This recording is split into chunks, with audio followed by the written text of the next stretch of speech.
Moira grass is a really important species that occurs within the Barmah Millewa forest. It plays a really important functional role in ecosystems. It provides a nursery for small fish, frogs, when the areas are flooded and it's really growing and putting on its biomass.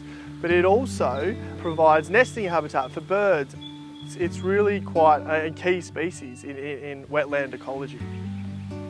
It's under pressure from human impacts, from grazing from large herbivores, and also changes to the inundation regimes.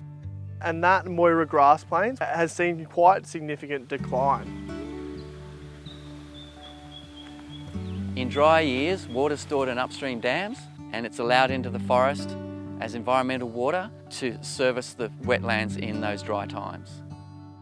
So arcadists are here to record what change is occurring in the vegetation as a result of pressures and a result of the watering that this wetland receives.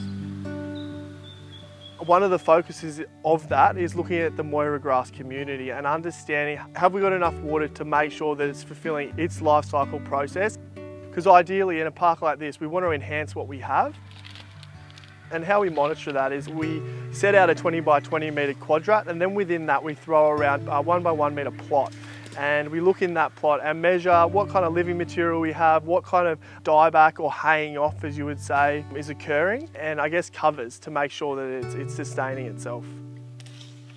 So it's important that we monitor the environmental conditions in the wetland so we know that the watering system is working and that the vegetation is surviving.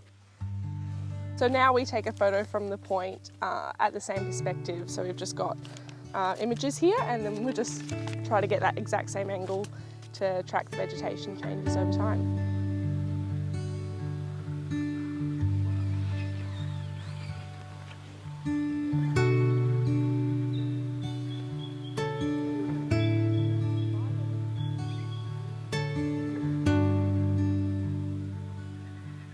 This is a great example of Moira grass plains behind me.